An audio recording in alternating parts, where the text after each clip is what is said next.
Shawn, I know that most of the returners, maybe all of them, are actually going to be newcomers, whether freshmen or JC transfers. Is it less of a learning curve as being a punt returner, kick returner versus actually playing running back or wide receiver? I wouldn't say that it's less of a learning curve because there's so many variables involved with it. You have to react to a ball that's flying in the air, and they're all different. And you also have to be aware of where you are on the field. You have to be aware of what the opponents are doing. You have to be aware of what our play call is. So all that goes into it. And at the same time, you have to be consistent with the catch. With the decision making becomes very important with that. And so all of that plays into it. Trevor. Hey, Coach, thank you for doing this. I know you talked a little bit about Cristian. Just what have you seen? I know he was trying to add more range to his kicking game this offseason. What have you seen from him and his kind of development there? Well, I think he's definitely gotten stronger. He's probably added 5 yards to his kick distance, and his consistency has been good.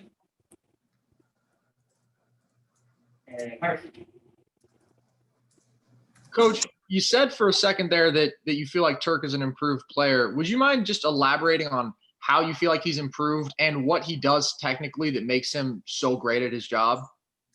First of all, he's a very young punter in that he did not punt in high school and learned after high school as he was recovering from an injury.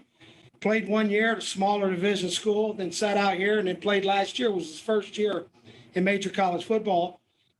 There's a lot to the punting game in terms of what type of ball you hit and where you hit the ball, the direction of the ball. And I think he's just improved in all those areas and his consistency.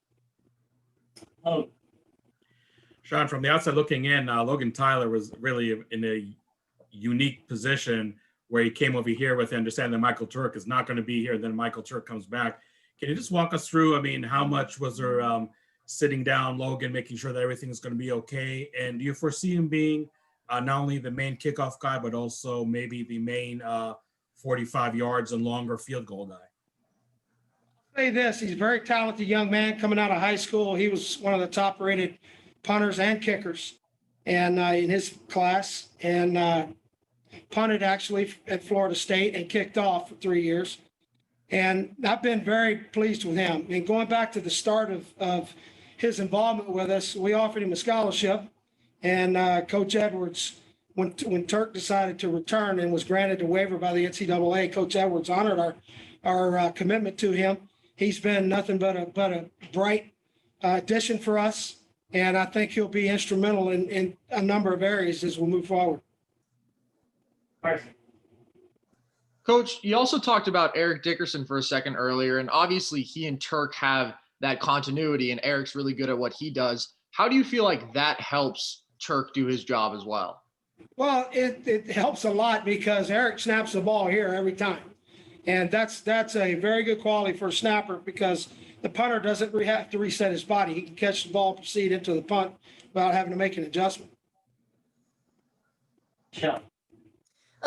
Coach, obviously the Turk situation was an unprecedented situation with him being able to come back. How surprised were you that he actually got that ruling in his favor to come back for this year? I'm surprised because it was something that had never been done. On the other hand, the strangeness of what we're all going through as a society has played a part in this, and I think the NCAA made a fair decision in granting his eligibility back to him because he was not able to do some of the things necessary to enter the NFL. Sure. Coach, what's kind of your sense right now just about the kick and punt return situations, and is anybody kind of solidified in those roles? It's a evolving situation daily, and we work on one or the other or both on a daily basis. And I've seen some very positive things. Again, last year you look at us, we had one guy who was really good, and Brandon Ayuk did both. This year, we've got a number of guys who I think are on the verge of becoming really good. And so their opportunities are in front of them. And each day it's an evaluation process that we're going through as a coaching staff. And I think it'll be at the end of the day, I think it'll be a very positive part of our special teams. Anyone else? Good. Thank you. All right, take care. Thanks,